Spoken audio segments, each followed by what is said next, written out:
Salve, salve, meus amigos queridos, frequentadores do canal Consciência do Presente. Vocês que vêm aqui toda terça-feira prestigiar o meu canal e também me deixar com uma alegria enorme em ver a presença de vocês aqui, participando, questionando e trazendo também uma troca muito importante de informação e de conhecimento, seja através dos convidados, seja através das perguntas que vocês fazem. Muito obrigado. E para você que é marinheiro de primeira viagem aqui, sejam bem-vindos à embarcação rumo ao desconhecido. A gente nunca sabe onde vai dar isso aqui. Mas sabemos de onde a gente veio. A gente veio de um porto chamado dúvida, incerteza, questionamento. E estamos aqui para divulgar a boa informação, divulgar os bons estudos. E espero que você, que está aqui pela primeira vez, curta hoje essa não live, ou essa live gravada, com um assunto muito, muito interessante, que eu sou suspeito para falar, porque eu já fiz um curso completo e ainda reciclei o mesmo curso. Então, é um assunto que eu amo de paixão, que é o Enneagrama.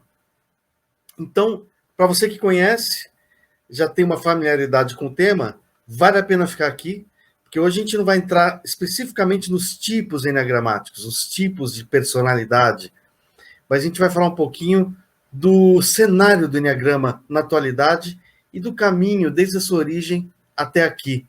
E o convidado de hoje não poderia ser mais do que especial. Ele, que é arquiteto, com especialidade em Feng Shui e cosmologia chinesa, e também um pesquisador estudioso dos temas espirituais, e, claro, também professor deste assunto que a gente vai falar hoje. Ele tem curso, inclusive, nesse fim de semana, vai ser divulgado da maneira correta durante a entrevista, é o Marcos Murakami. Então, foi um papo incrível, gravado no último sábado, dia 12 de junho de 2021, não sei quando que você está vendo essa gravação, mas se você estiver vendo hoje, na data da estreia, hoje é uma terça-feira, dia 15 de junho de 2021. E espero que você aproveite. Estão abertos os comentários, pode perguntar. A gente, na medida do possível, passa para o convidado as perguntas e eu dei a liberdade para ele mesmo também aqui responder algumas. E é isso. Vamos ficar com essa entrevista incrível e espero que vocês curtam de montão. Obrigado, gente. Valeu. Estava esquecendo, galera. O papo foi tão bom que a gravação demorou quase 2 horas de tanto assunto que a gente tinha para falar. Então, eu quebrei em 2 partes, tá? Parte 1 e parte 2. É só isso. Valeu!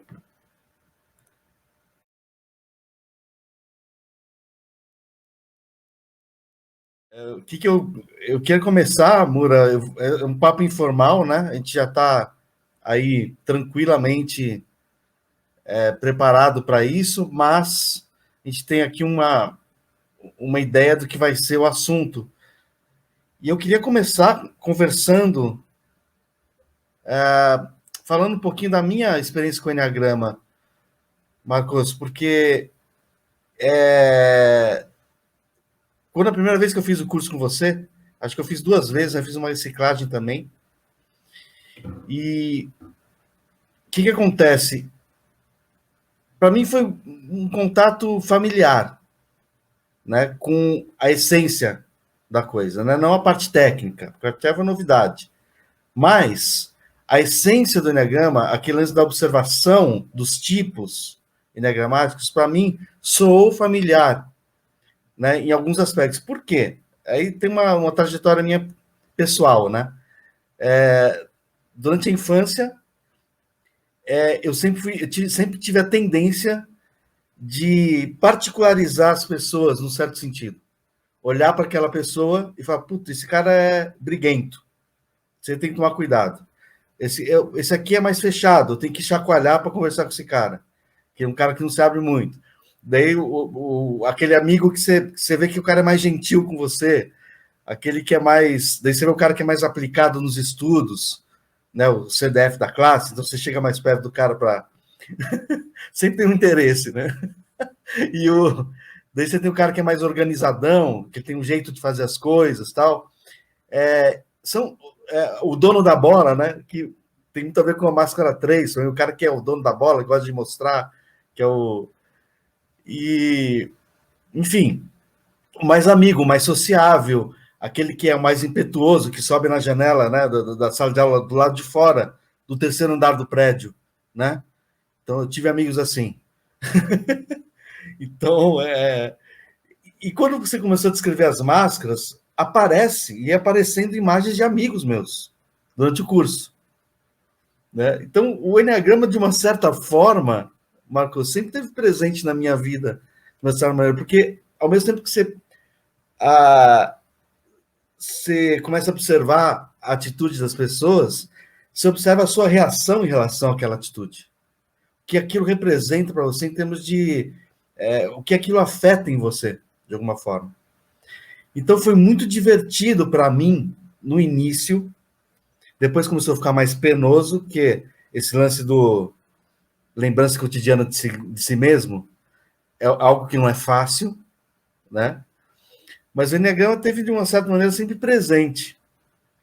Embora eu não soubesse o que ele significava em termos...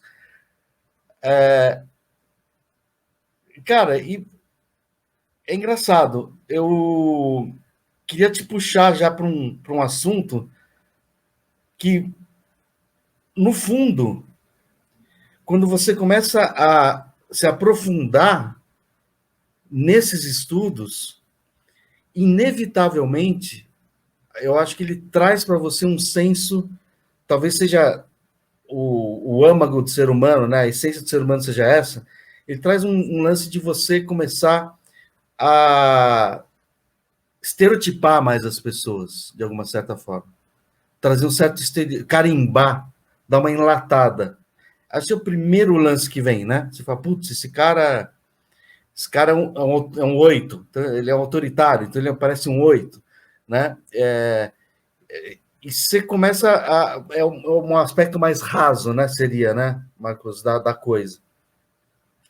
Então, não sei, eu fico pensando o que você enxerga desse ímpeto das pessoas trazerem o enneagrama para a vida delas. Você, como professor, né? Você dá aula sobre isso.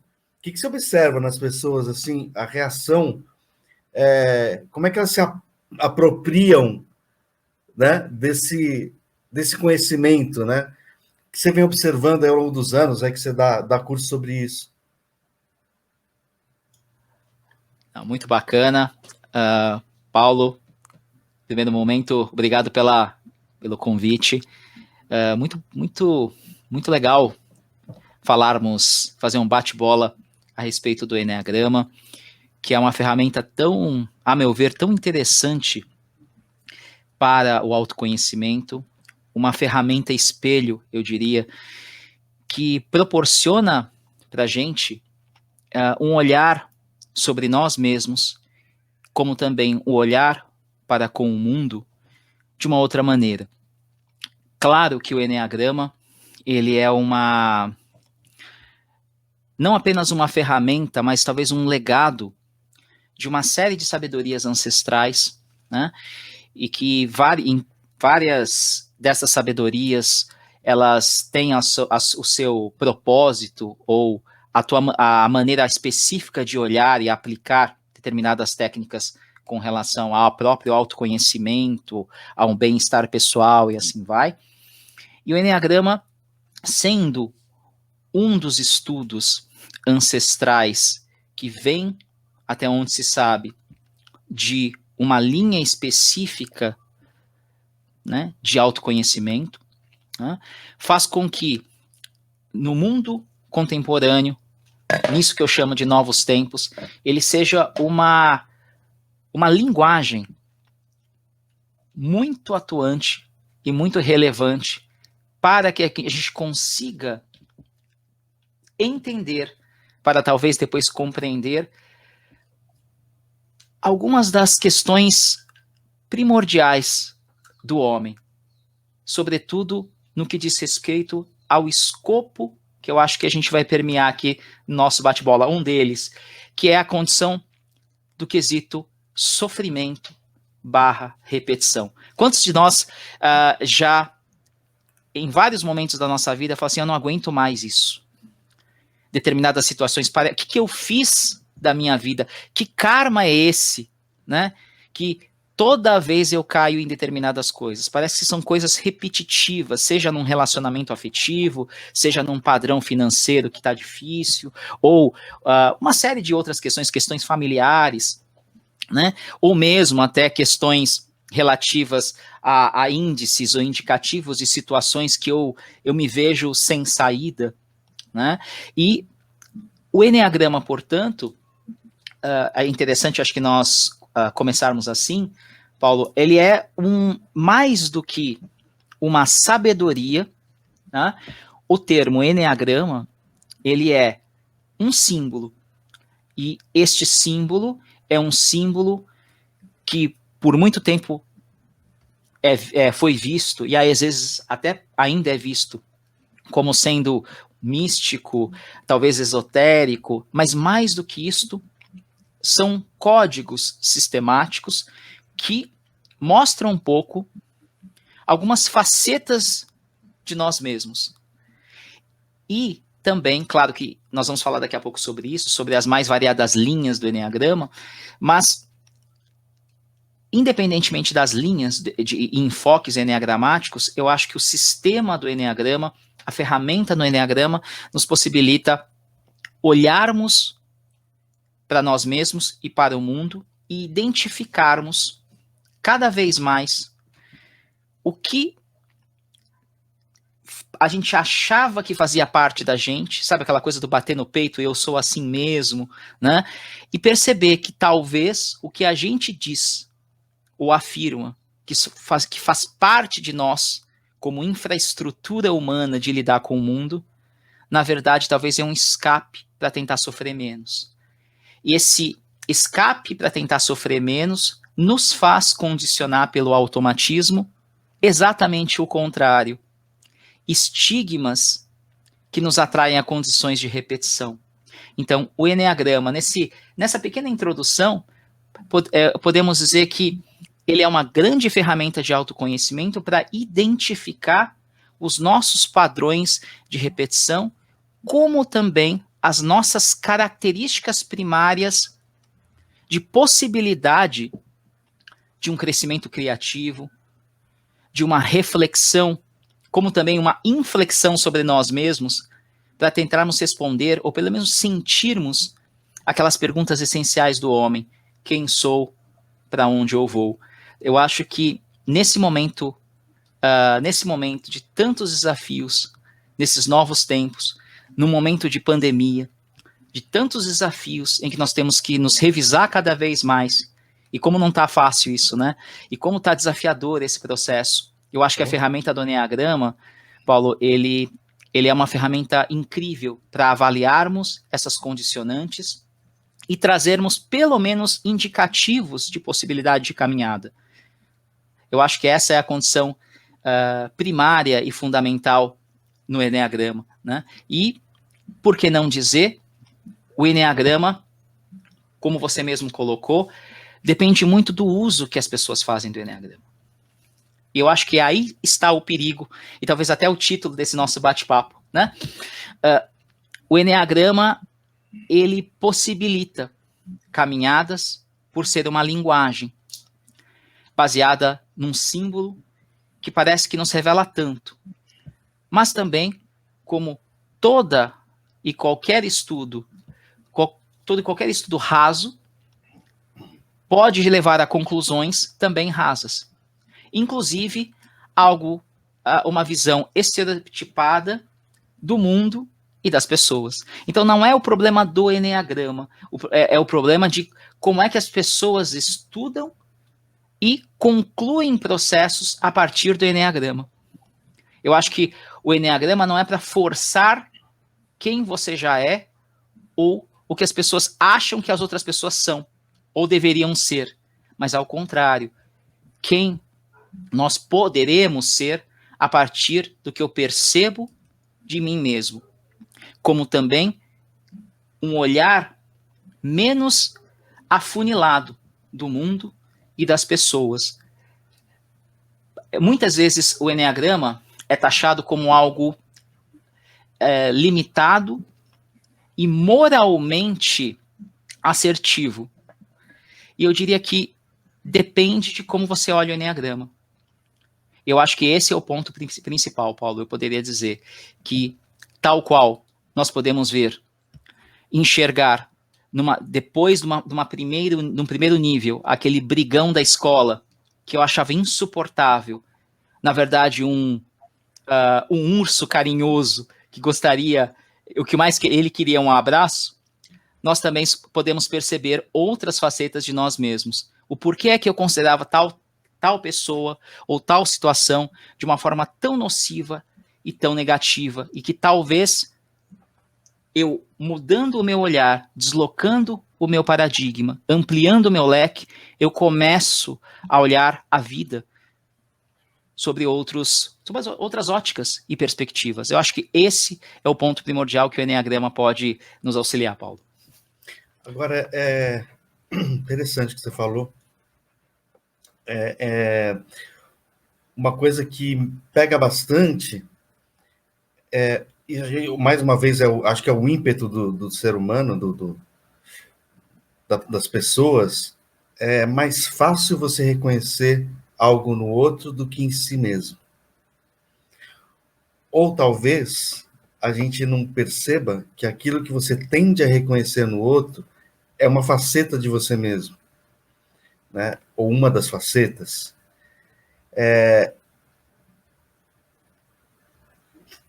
Pegando lá da essência, Marcos, lá do comecinho de quem trouxe o Eneagrama para o mundo, né? Você pega o próprio Gurdjieff. Eu queria que você faça um pouquinho dele. A referência que eu tenho dele, além dos seus cursos, foi aquele filme emblemático do Encontro com Homens Notáveis, né? Que mostra o Gurdjieff como um peregrino, né? Pelo menos dá essa imagem de um cara que saiu pelo mundo, né, em busca de uma resposta, né, em busca do o que você falou, quem sou eu, para onde eu vou, né, para onde eu estou indo, de onde eu vim, para onde eu vou. E essa pessoa parece que tropeçou no Eneagrama, ou tropeçou numa cidade, ou estava em busca disso de alguma forma, ou foi levado a isso, porque no filme parece que ele meio um cara, vou ser muito simplório para falar agora, mas parece que ele estava caçando um tesouro. Então, ele buscando pistas, ou buscando mapa de um local, né, onde ele ia encontrar alguma resposta para as questões dele, para as crises que ele tinha desde criança, né? Pelo jeito, ele tinha esse questionamento desde menino. É interessante, porque ele traz para o mundo um enfoque novo de autodescoberta, mas não era ainda o Eneagrama que a gente conhece hoje, né? Essa pergunta é ótima, Paulo. Eu peço que você, por favor, coloque a nossa primeira imagem. Claro. Para falar um pouquinho sobre esse seu questionamento, que ela é muito rico, e geralmente é um questionamento que não é feito. Quando eu vou fazer cursos de Eneagrama, quando eu participo de Eneagrama, hoje o Eneagrama está razoavelmente em moda, né? Geralmente o pessoal fala, não, eu estudo Eneagrama, eu estudei Eneagrama. Mas se você for pensar, o termo Eneagrama, 9 pontos, 9 traços, ele representa, na verdade, um diagrama ou um símbolo, que é esse símbolo que nós vemos na tela, tá?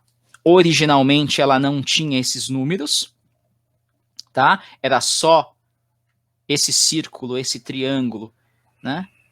E esse desenho, na verdade são 3 desenhos separados que na junção parece único. Fica meio estranho porque parece uma, sei lá, uma estrela de 6 pontas, mas ela é aberta, fica meio estranho, né? Que dão 9. Como é que funciona o Eneagrama? Parece um símbolo completamente diferente do que a gente conhece.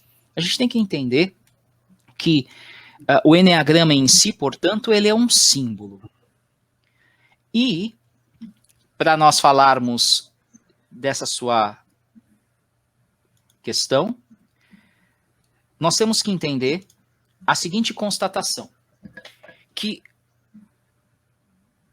o conceito, ou a premissa por trás desse símbolo, tá, é descrever uma das observações, uma das linhas, que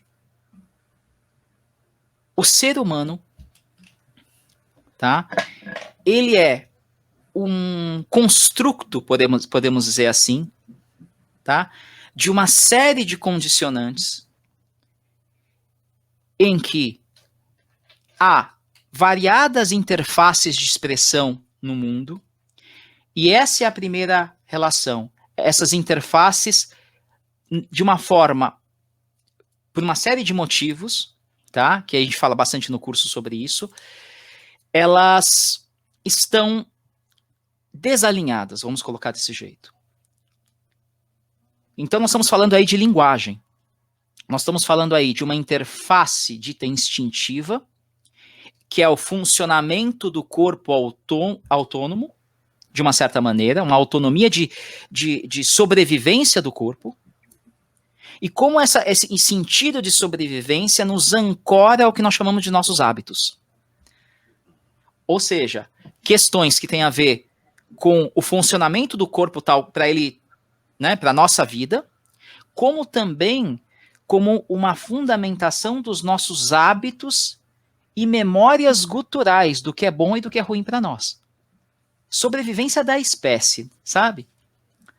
O que eu devo sair correndo quando eu olho e o que eu devo enfrentar quando eu vejo e falar, não, a hora da caça, sabe aquela coisa?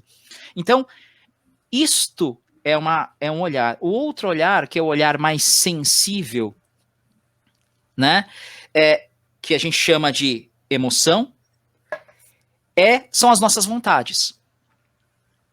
São os nossos desejos, vontades e paixões. Não, mas eu quero.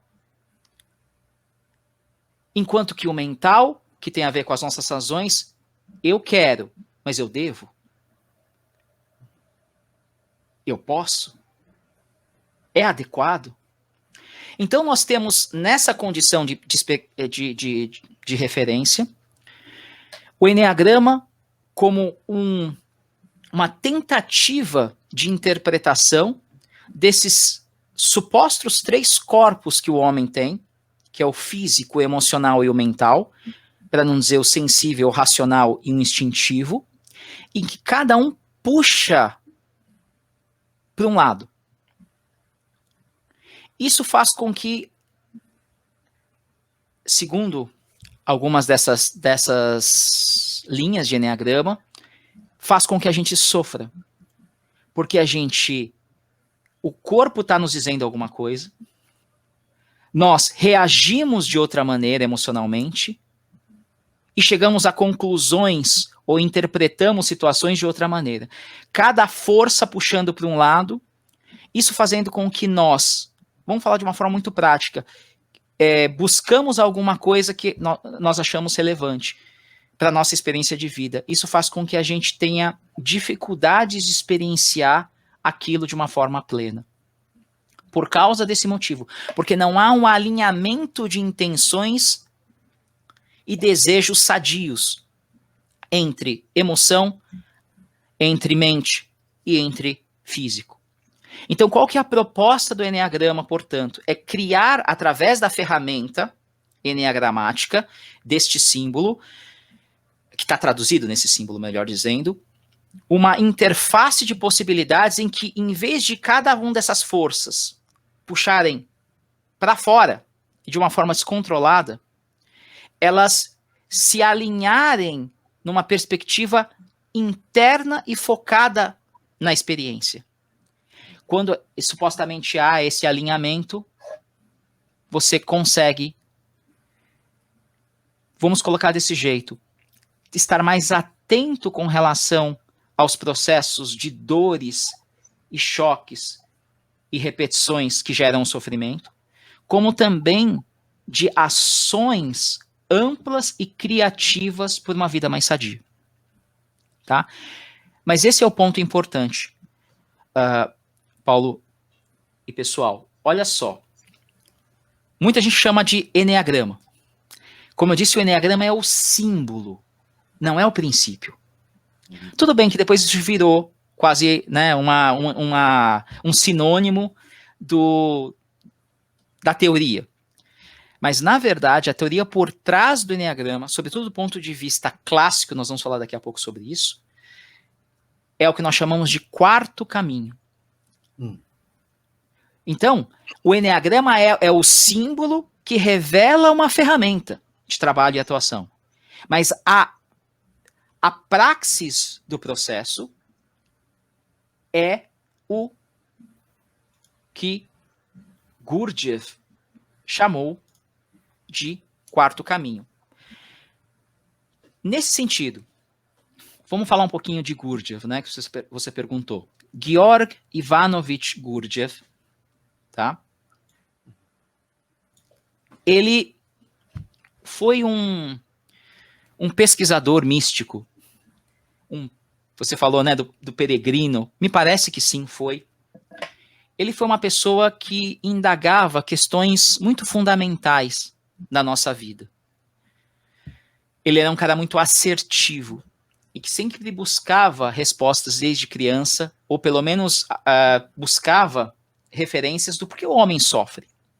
Mais do que isso, e foi a caminhada, no fim das contas, a caminhada dele foi: por que o homem tem que morrer? Interessante, né? Por que o homem envelhece e tem que morrer? Por que ele perde vitalidade? E ele perguntava para filósofos, perguntava para professores na escola quando ele era criança, perguntava para a família dele, cada um dava uma resposta. Não, porque Deus quis assim, não, porque na verdade nós fomos formados por átomos, por moléculas, e de uma certa maneira você tem características aí por causa da nossa constituição, né, que nos faz morrermos depois de um tempo, e filosoficamente isso é bom, porque assim a gente valoriza a vida. Quer dizer, cada um dava uma resposta.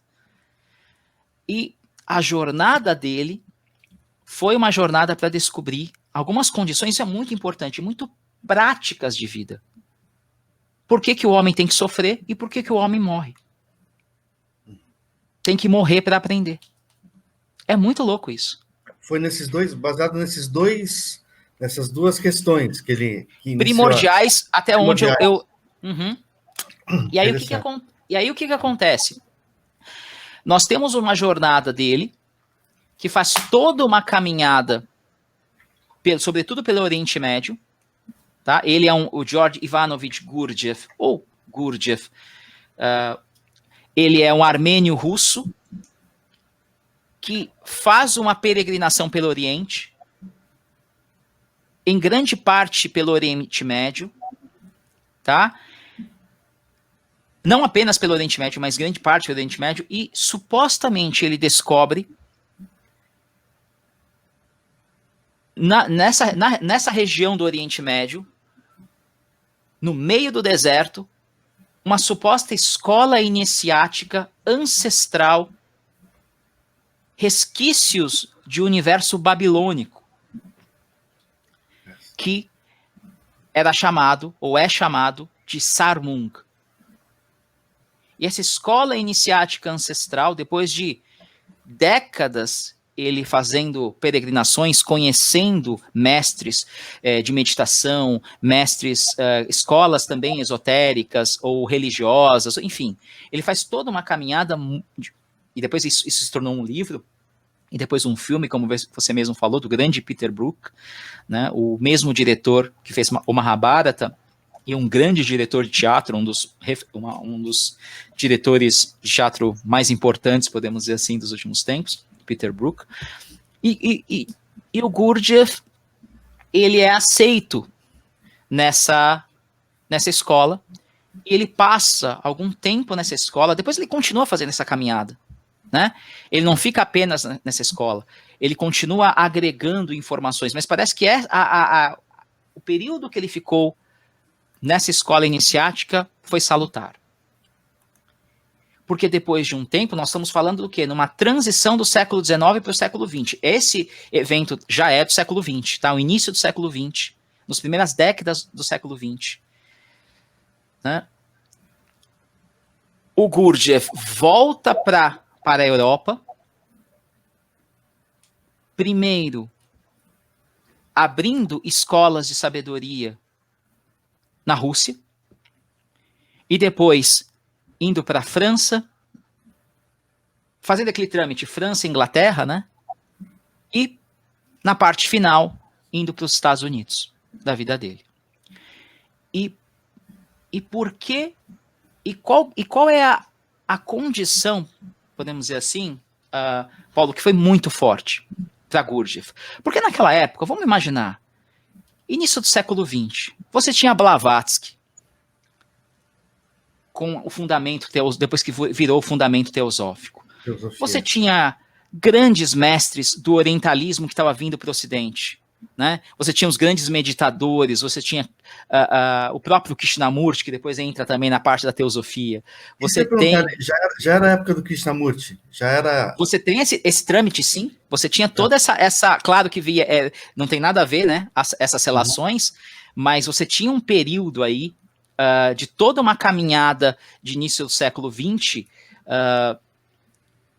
que você tinha uma informação do Oriente chegando no Ocidente que era fortíssima. Fora, claro, todos os estudos místicos e esotéricos que já existiam, né, nos grandes centros de sabedoria ocidentais. Né? Você tinha o que? A Rosa Cruz, você tinha, né, basicamente todas as linhas de pensamento específicos de iniciação. Quando nós falamos nessa condição, Gurdjieff chega no Ocidente e começa a abrir as primeiras escolas de sabedoria que tinha, geralmente todas as escolas dele, tinha um título, né, que era ser humano integral, alguma coisa do ser humano integral. Então ele propunha o quê? Que o ser humano ele estava desassociado e é por isso que ele sofria.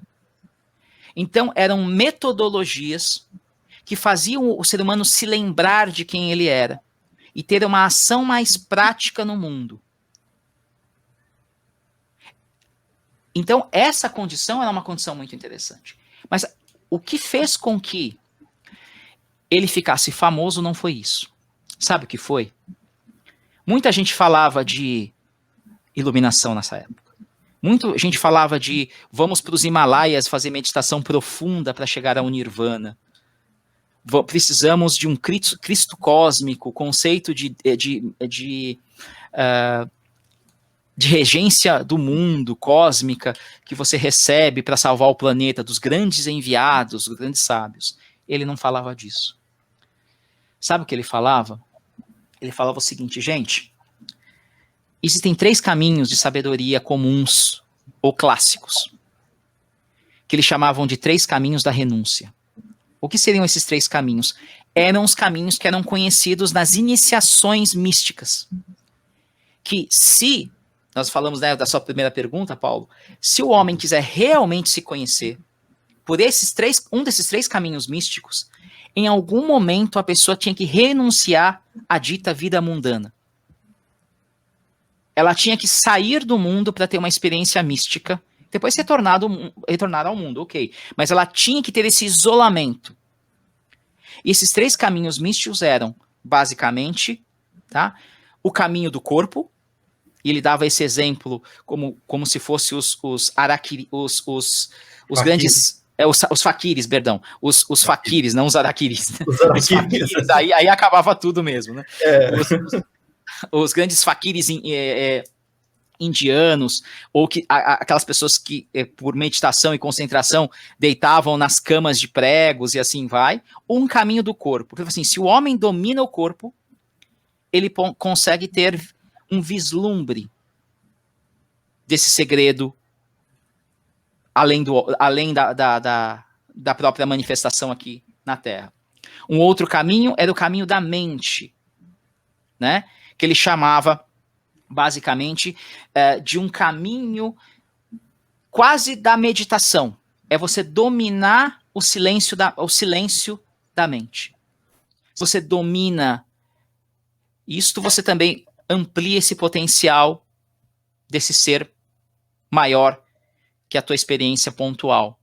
E o outro caminho era o caminho da devoção, era o caminho do religioso, que é aquele caminho que fala assim, não, eu tenho que me desapegar, para aprender alguma coisa de mim mesmo, eu tenho que me desapegar do mundo e das posses, e eu faço um trabalho caridoso. Né? E aí, Bhakti, né? que no caso a gente pode traduzir como um caminho de Bhakti, né? E esses 3 caminhos, de alguma maneira, você tem que se despir de quem você era, desse mundo, para ter uma imersão. E até aquele momento, todos os mestres falavam a mesma coisa. Meditação profunda, separada do mundo. Ajudar o mundo, abrindo mão do caos do mundo. Né? Ter uma alimentação e posturas, seja pelo yoga, pelo caminho que for, rígidas, como uma doutrina de si mesmo através do corpo.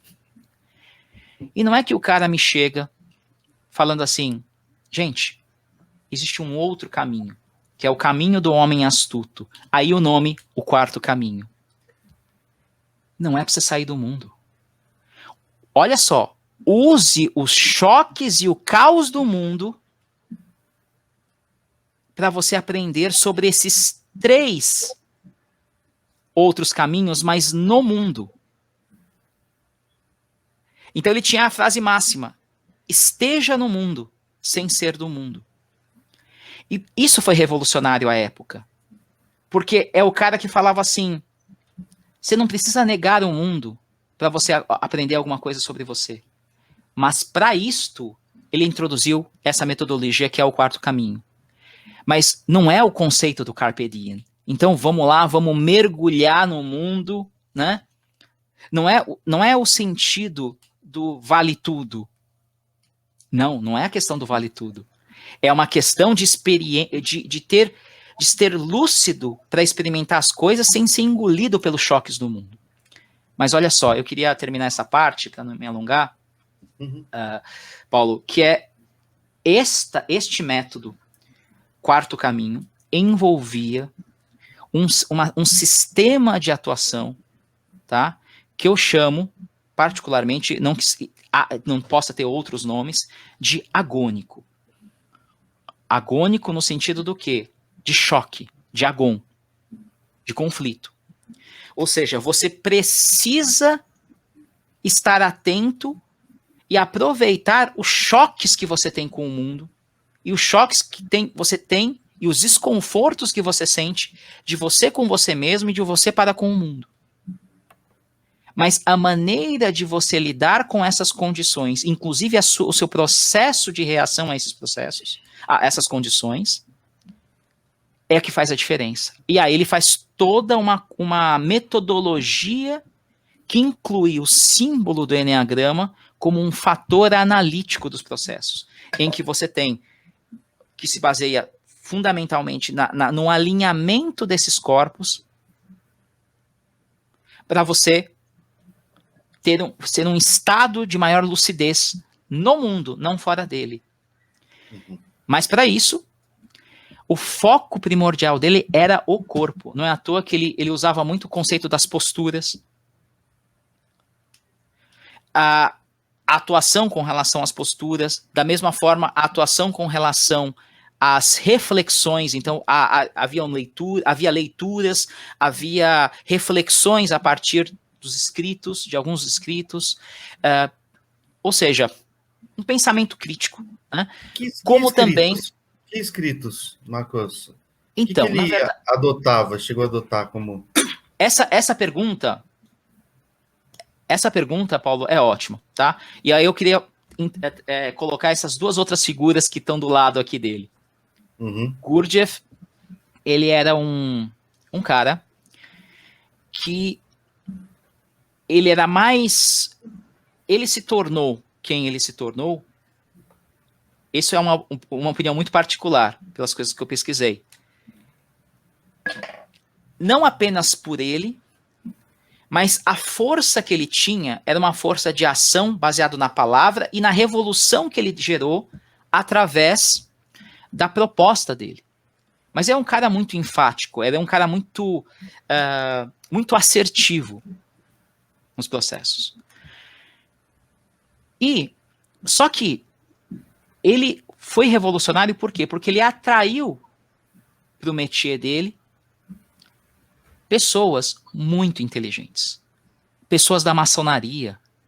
Pessoas que estavam em grupos de muita influência acadêmica. Pessoal de uma elite intelectual e econômica na Europa. Pensadores. Então, o Gurdjieff, ele era um cara que tinha dificuldade até mesmo com a língua. Dá para entender, ele era uma pessoa, né, a questão, um armênio russo, não falava muito bem o inglês ou o francês, e ele é um cara que, mas ele estava dentro de um esquema, depois que ele ficou famoso, que ele tinha em volta dele pessoas com muita influência, e um deles é esse Peter Ouspensky, foi um dos primeiros discípulos dele. O Ouspensky já era um grande estudioso, já era um professor. Físico, né? Sim. Matemático? Sim, ele era na linha, pelo que eu lembro, da linha de exatas, ele tinha muito, ele escreveu muitos livros, ele se tornou ele já era uma pessoa que tinha uma certa influência na região, né, na época. E ele foi um cara que propagou as ideias de Gurdjieff, os conceitos de Gurdjieff. Então ele foi muito importante como um legado inicial do Gurdjieff. O Gurdjieff está querendo falar isto. Né? Nesse sentido, nós temos o quê? Durante grande parte da vida, o Gurdjieff tentou, e ele escreveu mesmo, meso, né? Porque ele não escrevia muito bem, mas ele escreveu tratados exatamente do que ele achava que deveria ser. As escolas, como devia funcionar e assim vai. Entre idas e vindas. Por que entre idas e vindas, Paulo? Porque, olha, a gente pode falar qualquer coisa, a gente critica muito o Gurdjieff. Até mesmo o Ouspensky, por um lado, numa relação de amor e ódio com o mestre, né, com o Gurdjieff, chegou num momento e falou assim, olha, não dá mais. E ele se desliga de Gurdjieff, porque diziam, muita gente dizia que o Gurdjieff tinha esse lado muito assertivo, muito, quase aquele mestre, para lá do mestre Zen que dá aquelas pauladas, né? No panda. Exatamente, né? na cabeça lá com aquela madeira, né? Ele colocava os alunos em situações que algumas pessoas diziam que passavam do ponto. E ele falava, não, isso aqui é para ver se você está desperto. Se você está lúcido. Controvérsias à parte, o que acontece? O Gurdjieff, a gente pode falar o que for, mas ele vivenciou, até onde eu sei, tudo que ele se propunha. Por quê? Porque ele passou pelas 2 guerras, além de todos os conflitos. Ele passou pela luta na época da saída da Rússia. Né? Ele participou quando ele chegou, né, obviamente, na Europa. Ele pegou a Primeira Guerra. Ele abre o instituto dele e tem que sair correndo porque a história da Primeira Guerra. Depois ele consegue se reerguer um pouco, estoura a Segunda Guerra Mundial. Vai lá, tendo que sair correndo. Ou seja, ele experienciou na pele aquilo que ele se propunha, o conceito do Agon e como que você lida com esses choques. Vai lá, tenta de novo, é atropelado, nunca se recuperou praticamente Ou seja, a proposta dele é tentar entender a questão do corpo e a saúde, e ele é um cara que se torna uma saúde absolutamente debilitada depois de algumas coisas que aconteceram com ele.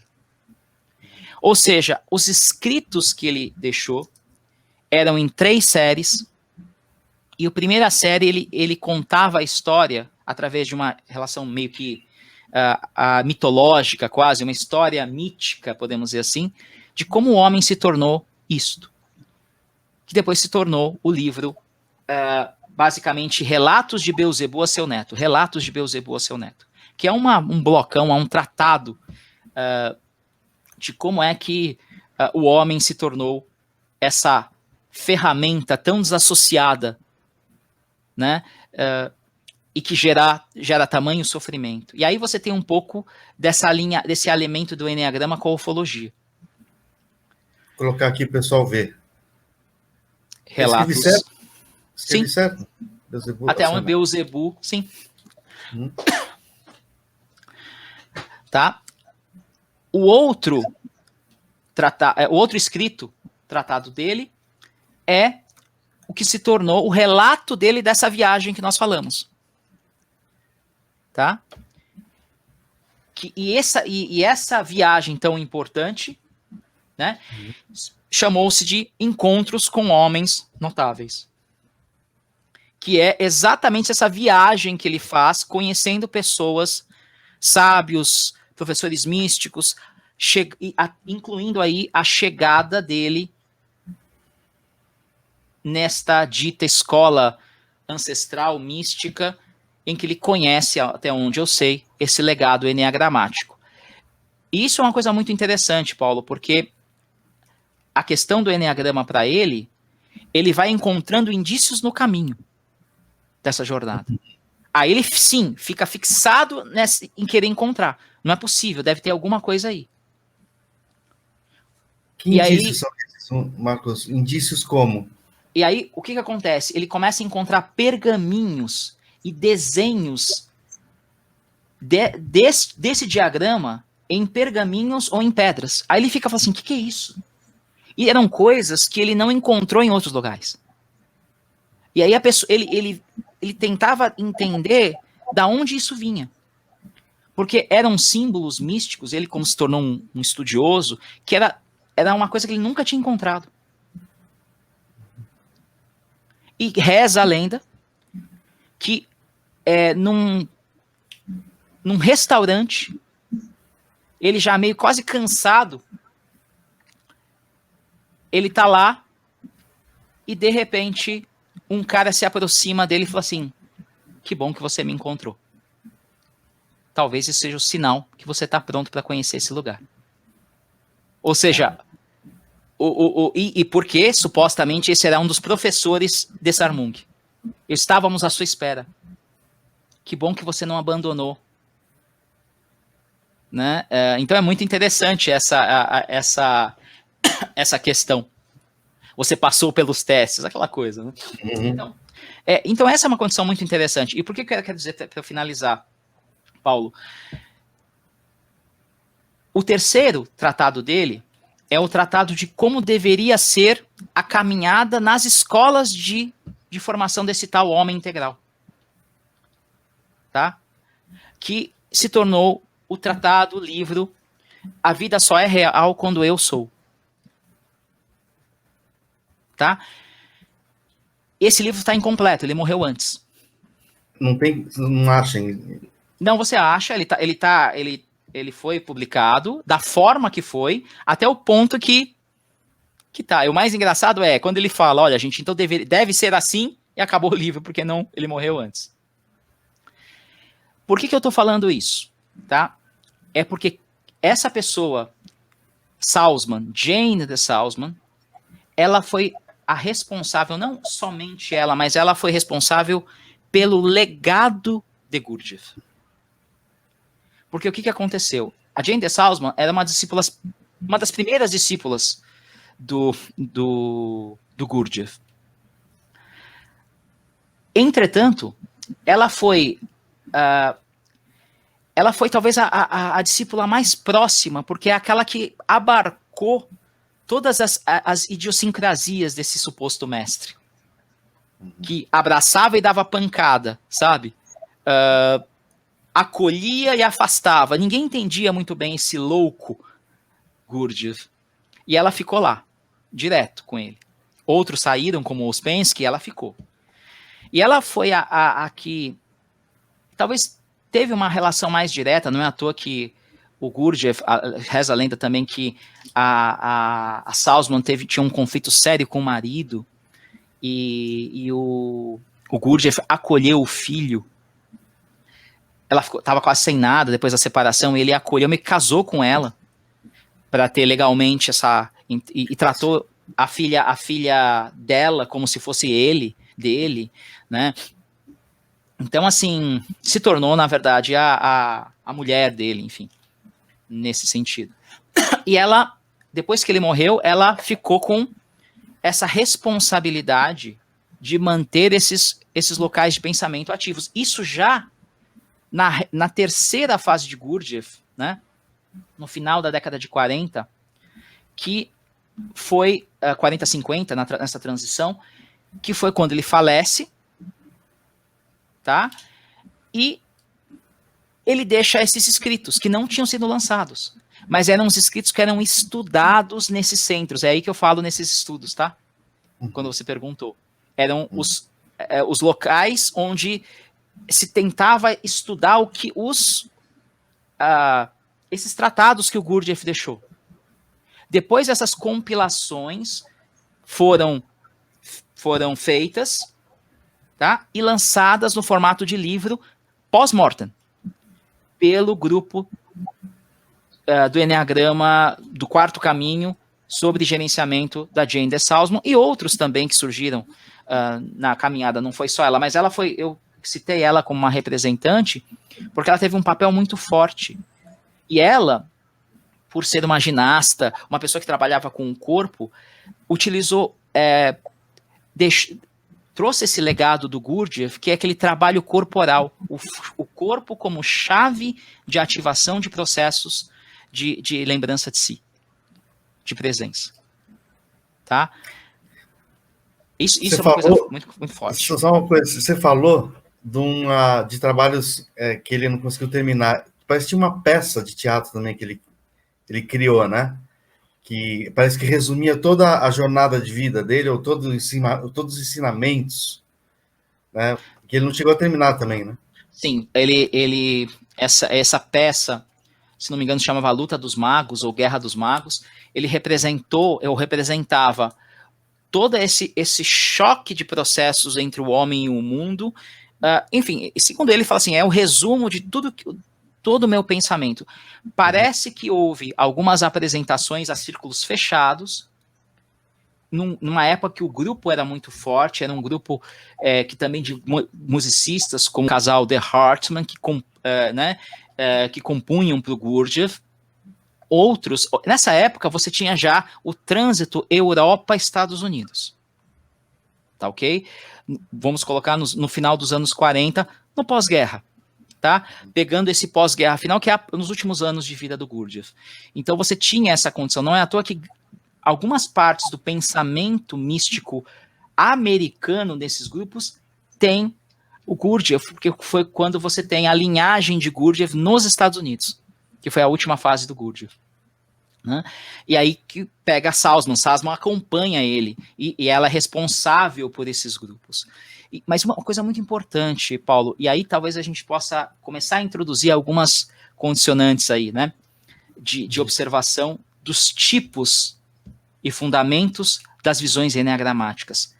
Este tipo de enneagrama, que na verdade se refere à metodologia do quarto caminho, não tem nada a ver, ou muito pouco a ver, do que algumas pessoas, ou muita gente conhece como enneagrama, mesmo que o nome seja igual. O enfoque é diferente. Não é melhor nem pior, ele é diferente. E aí você tem algumas condições que são importantes nós alinharmos, né? Não existe somente um tipo de enneagrama. E também, mais importante, gente, não existe um enneagrama certo e um enneagrama errado. Existem vários tipos de abordagem, por isso que é tão importante sabermos qual é a abordagem enneagramática. Antes de ir para as abordagens, eu só tirar umas rebarbas aqui de dúvidas eu até anotei aqui, porque quando você estava falando de Sarmung, eu dei uma pesquisada aqui, porque tinha um nome que eu vi bastante, chama botar aqui, Irmandade de Sarmung, né? É o nome que a gente vê por aí. Daí você pega algumas fotos no Google, bem esotéricas, né? De uma comunidade quase nas nuvens, outra embaixo de uma cachoeira, parece um oásis no meio do deserto, uma coisa meio fora do contexto que ele estava, porque ele estava no Oriente Médio, né? No clima árido, estava... E até que ponto, né? Pode ter sido uma...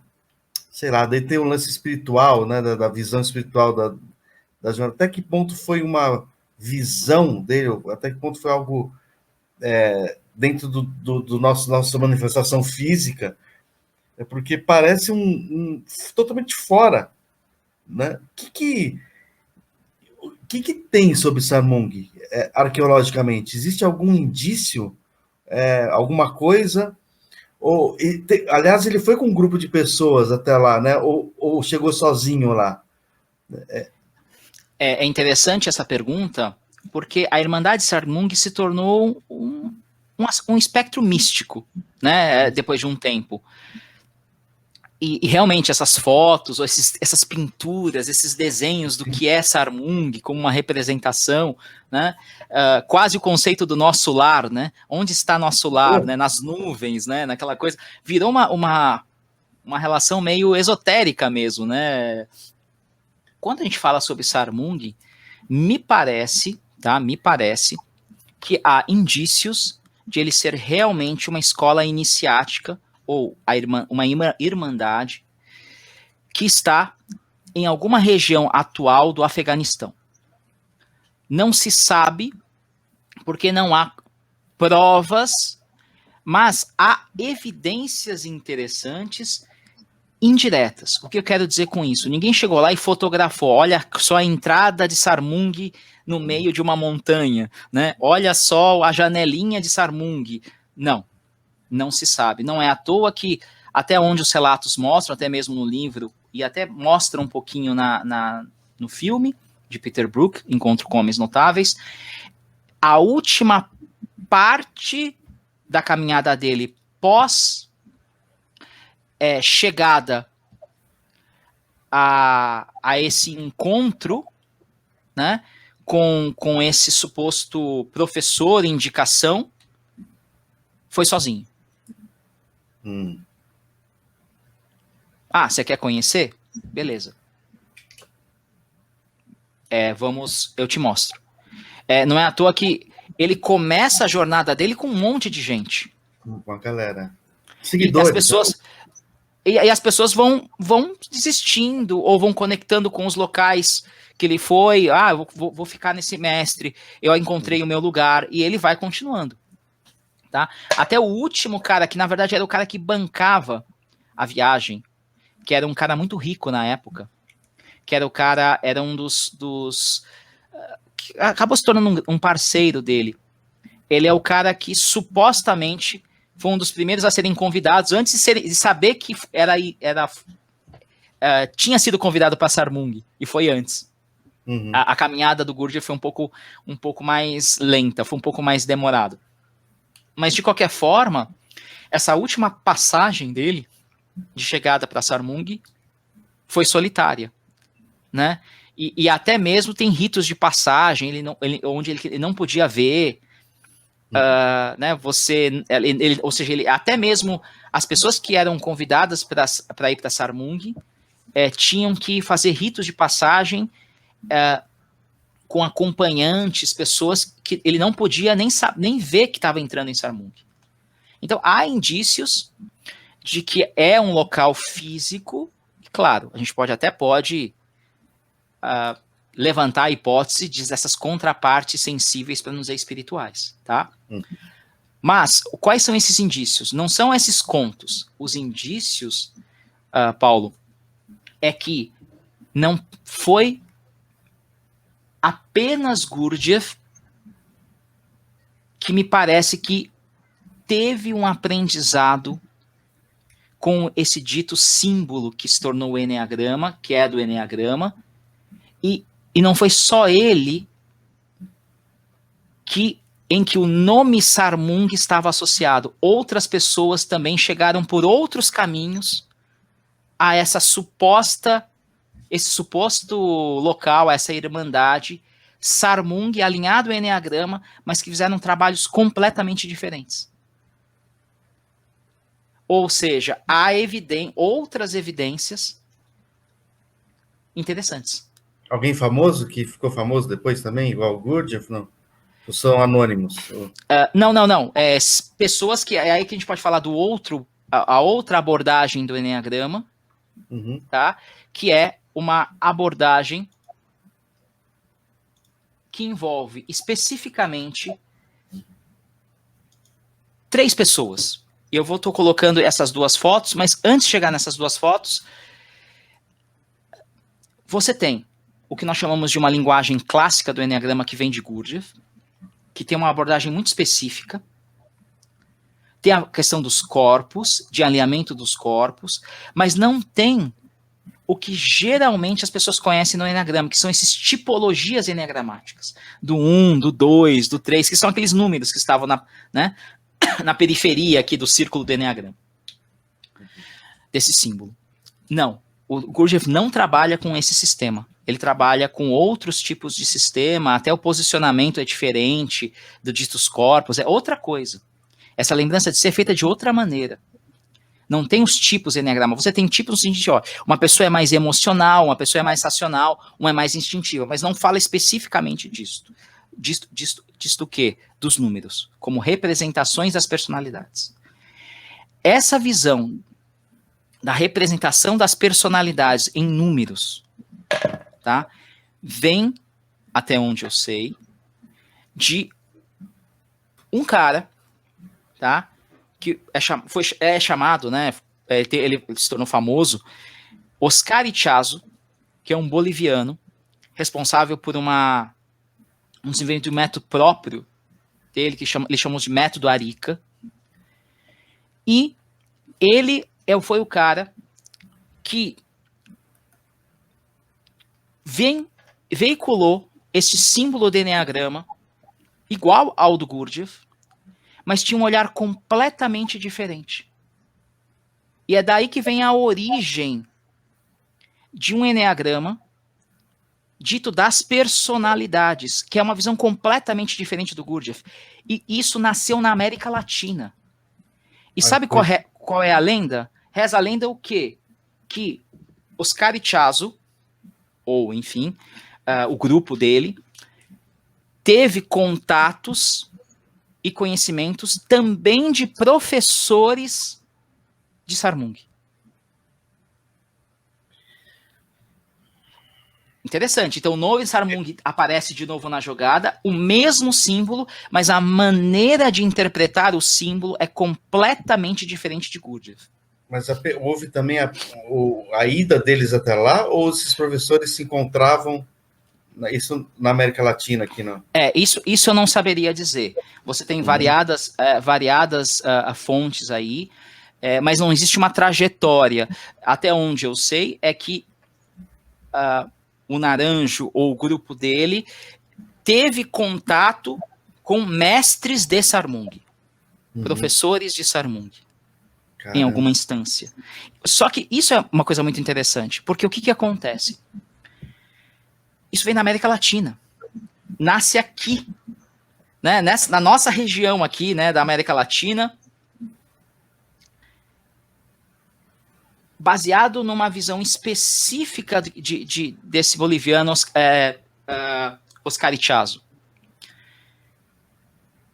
Você tem Cláudio Naranjo, um chileno, médico, psiquiatra, que estava fazendo uma pesquisa de tratamentos para esquizofrenia e tratamentos de problemas psicológicos, de grupos, que ele trabalhava com isso, junto também com behaviorismo e assim vai, comportamental.